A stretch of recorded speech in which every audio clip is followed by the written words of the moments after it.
అప్పుడు అర్థమవుతుంది ఏంటని. అయితే వీళ్ళు ఒక ప్యానల్, యుఎస్ ప్యానల్ వాళ్ళు ఒక రిక్వెస్ట్ కూడా అంటే లేదా ప్లీ కూడా చేశారు, ఏంటంటే శాంక్షన్స్ విధించాలి. ఏం శాంక్షన్స్ విధిస్తారండి అంటే అంటే ఏ రకంగా అంటే వాళ్ళ రూల్స్ రెగ్యులేషన్స్ కొంత మన కాన్స్టిట్యూషన్కి డిఫరెంట్గా ఉంటాయి కాబట్టి అడుగుతున్నా, ఏ రకమైన శాంక్షన్స్ అండ్ ఎవరు విధిస్తారు, దానికి ప్రెసిడెంట్ అనుమతి ఉంటుందా? ఎందుకంటే అవి కూడా తెలుసుకోవాలిగా మనకి. అంటే వీళ్ళు మాట్లాడుతున్నారంటే ఎంతో కొంత బేసు, ఎంతో కొంత అవకాశం, వెసులుబాటు లేకుండా అయితే మాట్లాడరు. అలాంటి వెసులుబాటు వాళ్ళ పర్టికులర్ సిటీ న్యూయార్క్ సిటీకి ఉందా, అమెరికన్ గవర్నమెంట్కి ఉందా? ఏం చేయలేరు వాసుదేవన్ గారు. దిస్ ఇస్ సాబరే రాట్లింగ్ అంటారు ఇంగ్లీష్. అంటే మీకు పవర్ లేదు, ఇది ఏం చేయలేరు. వ్యతిరేకంగా మీరు అది ఇది అని చెప్తుంటారు. వీళ్ళకి చెప్పడానికి ఏ అధికారం లేదు, వీళ్ళకి శాంక్షన్ పెట్టడానికి ఏ అధికారం లేదు, వీళ్ళు ఏం చేయలేరు. మన వైపు నుంచి కొంతమంది మీడియా భారతదేశంలో కావాల్సిన చెప్పి కొన్ని ఛానల్స్, కొన్ని న్యూస్ పేపర్స్ దీన్ని ఎంతబడుతున్నారు, వాళ్ళు దీనికి పబ్లిసిటీ ఇస్తున్నారు. కానీ సోషల్ మీడియాలో మనకు తెలిసి బిల్డప్ ఇస్తున్నారు. ఎక్స్ లాంటి హ్యాండిల్స్ మీద ప్రెషర్ పెట్టి ఇండియన్ అకౌంట్స్ ని సస్పెండ్ చేపిస్తున్నారు. వీళ్ళందరికీ మనం క్లాస్ తీసుకోవాల్సిందే. మన వైపు నుంచి మన పవర్ చూపించాలి. భారతదేశం నుంచి వెళ్ళే అడ్వర్టైజింగ్, ఎక్స్ కానీ మెటా కానీ ఉన్న అడ్వర్టైజింగ్ మొత్తం ఆపేయాలి. అప్పుడు వీళ్ళకి అర్థమవుతుంది as to what is the power of India అని. వీళ్ళు శాంక్షన్స్ కాదు, వీళ్ళు ఏం పెట్టలేరు.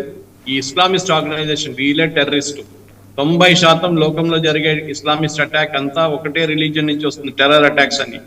అది మనం గుర్తుపెట్టుకోవాలి. ఆఫ్ఘనిస్తాన్ నుంచి ఇరాక్, ఇరాక్ నుంచి లిబియా, లిబియా నుంచి సిరియా, సిరియా నుంచి లెబనన్, లెబనన్ నుంచి గాజా, గాజా నుంచి హూతీలు, యమన్, వీళ్ళందరూ ఒకటే దాని నుంచి వస్తారు. దీంట్లో ఎక్కడ మీకు హిందువులు కనిపించరు. ఇది మనం గుర్తుపెట్టుకోవాలి. So this is what we are and we will do what it takes. మనం మన పవర్ చూపిస్తాం, మన సాఫ్ట్ పవర్ చూపిస్తాం. అది యోగా ఉండొచ్చు, ఆయుర్వేద ఉండొచ్చు, మోహన్ జీ భగవత్ కూడా ఉండొచ్చు. వీళ్ళు ఏం చేయలేరు. ఆయన ఆసిఫ్ మహమూద్ నిన్న మళ్ళీ ఫ్రెష్గా ఒక స్టేట్మెంట్ ఇచ్చాడు. ఏంటంటే we urge the US government to consider targeted sanctions against RSS members and Indian officials complicit in religious freedom violations including revoking the visa issue to Mohan Bhagwat. Visa కూడా రివోక్ చేసేయాలంట. ఆశ్చర్యం గారు, ఎవరు కావాలంటే యుఎస్ లో స్టేట్మెంట్ ఇస్తారు. ఎవరు కావాలంటే ఓకే. ఇక్కడ భారతదేశంలో ఉన్నారు కొన్ని లూజ్ క్యానన్స్ ఉన్నారు చూడండి, అట్లనే అక్కడ కూడా ఉన్నారు. వాళ్ళు ఏం కావాలంటే చెప్పుకుంటే పోతారు. వీ షుడ్ నాట్ జస్ట్ ఎనుగు వెళ్తుంటూ ఉంటుంది, కుక్కలు మౌతుంటే అంతే.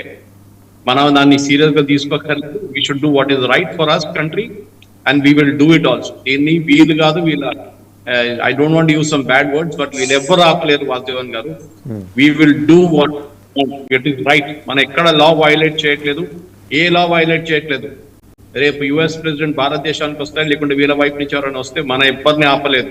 కానీ మన దేశ వ్యతిరేకంగా పనిచేసే ఫోర్సెస్ ఉంటారు చూడండి, వాళ్ళని డెఫినెట్ గా ఆపుతాం మనం. దాంట్లో డౌటే లేదు వాసుదేవన్ గారు. We will show our power to the real world అన్నమాట. ఇప్పుడు అంటే ఈ ఆసిఫ్ మహమూద్ చైర్ చేస్తున్న US CIRF is a bipartisan body of the US government కదా, అందుకని దీని గురించి ఇంతసేపు మాట్లాడాల్సి వస్తుంది. ఇప్పుడు దీనికి ప్రభుత్వం ఆమోదం ఉందా? అంటే వీళ్ళు చేస్తున్న స్టేట్మెంట్స్కి, వీళ్ళు ఇస్తున్న స్టేట్మెంట్స్కి, వీళ్ళు చేస్తున్న డిమాండ్స్కి ప్రభుత్వం ఈల్డ్ అయ్యే అవకాశం ఉందా యుఎస్ గవర్నమెంట్? ఏం చేయలేదు, ఏం చేయలేదు. They cannot do a thing. Let us be very very clear about it.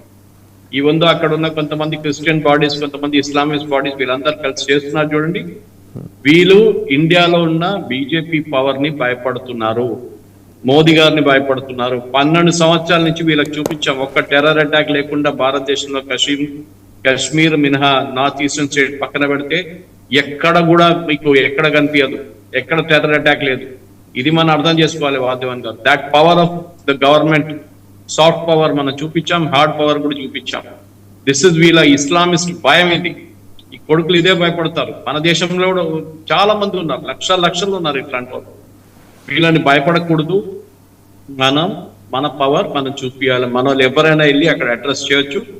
Even Owaisi గారు వెళ్తుంటారు, ఆయన death to America, death to Israel అని చెప్పే మనిషికి కూడా యుఎస్ గవర్నమెంట్ వీసా ఇస్తున్నారు. నేను అదే చెప్తాను, మళ్ళీ యుఎస్ గవర్నమెంట్ ఇట్లాంటి వాళ్ళు మన దేశంలో యుఎస్ గవర్నమెంట్ పాలెస్టైన్ గురించి ప్రొసెషన్ తీసేవాళ్ళు వీళ్ళకి ఎట్లా వీసా ఇస్తున్నారండి? ఇప్పుడు డెఫినెట్ గా యుఎస్ గవర్నమెంట్ దాని గురించి ఆలోచించాలి. ఇక్కడ ఉన్న హిందూ ఆర్గనైజేషన్ డిమాండ్ చేయాలి, that anybody who takes short processions in support of Hamas, వీళ్ళ వీసా కూడా ఇక్కడ నుంచి రిజెక్ట్ చేయాలి, వీళ్ళ background social media activity check చేయాలి, వీళ్ళ గురించి యుఎస్ గవర్నమెంట్ కి తెలియజేయాలి. మన ఇక్కడ నుంచి so called students and so called professionals వీళ్ళు హమాస్ గురించి, పాలెస్టైన్ గురించి మాట్లాడుతుంటారు, వీళ్ళు దాని గురించి ప్రొటెస్ట్ చేస్తుంటారు, వీళ్ళ వ్యతిరేకంగా కూడా యాక్షన్ తీసుకోవాలి, వీళ్ళ వీసా రిజెక్ట్ చేయాలని చెప్పి మన యుఎస్ గవర్నమెంట్ దగ్గర డిమాండ్ చేయాలన్నమాట. రైట్ సురేష్ గారు, ఫైనల్గా ఒకటి చెప్పండి, ఈ నెరేటివ్ బిల్డింగ్లో మనం ఎక్కడైనా వెనకబడి ఉన్నామా? వాజవన్ గారు, నెరేటివ్ బిల్డింగ్ మీరు మీడియాలో 2 సంవత్సరాల నుంచి ఉన్నారు, నేను కూడా ఉన్నాను. నెరేటివ్ బిల్డింగ్ ఏముంటుంది, ఒక్కొక్కసారి సైలెన్స్ ఇస్ గోల్డెన్ అంటారు. మన దాంట్లో ఎక్కువ మాట్లాడుకుంటే మనకు తక్కువ, అంత మంచిది. మనకి ఎంత తక్కువ మాట్లాడితే అంత మంచిది. వీ డీ నాట్ మేక్, ఒకసారి మనకు కావాల్సి మనం చెప్పేసారు. చూడు, సత్సంచాలక్ గారిని ఇంత స్టేట్మెంట్లు, ఇంత ధమ్కీలు ఇచ్చారు వీళ్ళు. ఆయన వైపు నుంచో లేకుంటే సంఘ్ వైపు నుంచో ఒక్క స్టేట్మెంట్ అని వచ్చిందా వాజవన్ గారు? ఏం రాలేదు. That is what it is, that is the power of the Sangh అన్నమాట. ఇది మన వైపు నుంచి అంత లొల్లి చేయక్కర్లేదు. ఇంగ్లీష్లో అంటారు empty vessels make more noise అని. ఇది అంతే సంగతి వీళ్ళది. These fellows are all empty vessels. వీళ్ళు ఇదే చేస్తూనే ఉంటారు, వీళ్ళ పని ఇదే. కానీ డెఫినెట్ గా మన వైపు నుంచి తక్కువ మాట్లాడాలి, ఎక్కువ మాట్లాడక్కర్లేదు. The US government knows what it has to do. వాళ్ళు చేస్తారు కూడా, వాళ్ళు చేస్తున్నారు కూడా. వాళ్ళకి తెలుసు ఎవరికి వీసా ఇవ్వకూడదు, ఎవరికి వీసా ఇవ్వకూడదు. బట్ ఇదంతా అయిన తర్వాత, మోహన్ జీ భగవత్ గారు తిరిగి వచ్చిన తర్వాత, Indian government should definitely make a move. అది వాళ్ళు చేయాల్సింది ఏంటి, ఇండియన్ గవర్నమెంట్ కాకుంటే అట్లీస్ట్ మన సోషల్ మీడియా వైపు నుంచి యుఎస్ గవర్నమెంట్ ని ట్యాగ్ చేసుకుంటా, యుఎస్ ఎంబసీని ట్యాగ్ చేసుకుంటా మనం చెప్పాల్సింది ఏంటి, దాట్ ఇట్లాంటి ఫోర్సెస్, యాంటీ యుఎస్ ఫోర్సెస్ ఇండియాలో పనిచేస్తున్నారు, వీళ్ళ పేరు ఇది, వీళ్ళ డీటెయిల్స్ ఇది అని చెప్పి యుఎస్ గవర్నమెంట్ కి తెలియజేయాలి. That is something that I think మన దగ్గర ఉన్న రైట్ వింగ్ కానీ మిగతా దాంట్లో సెక్యూరిటీ ఆఫీషియల్స్ ఉన్నారు, చాలా మంది, ఈవెన్ రిటైర్డ్ ఫోక్స్ ఉన్నారు.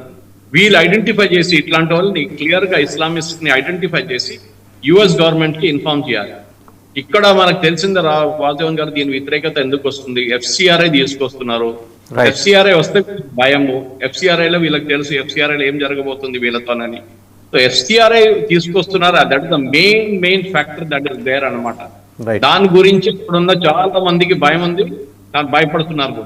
మనం చాలా ఈజీగా తీసుకోవాలి, దీని మీద ఎక్కువ మనం లొల్లి చేయకుండా మనం చాలా క్వైట్ గా మనం వర్క్ చేసుకుంటూ అది పనిచేస్తుంది. మనం ఎక్కువ దీని గురించి యాంప్లిఫై చేయక్కర్లేదు, వాళ్ళకి పబ్లిసిటీ ఇవ్వక్కర్లేదు. Right, thank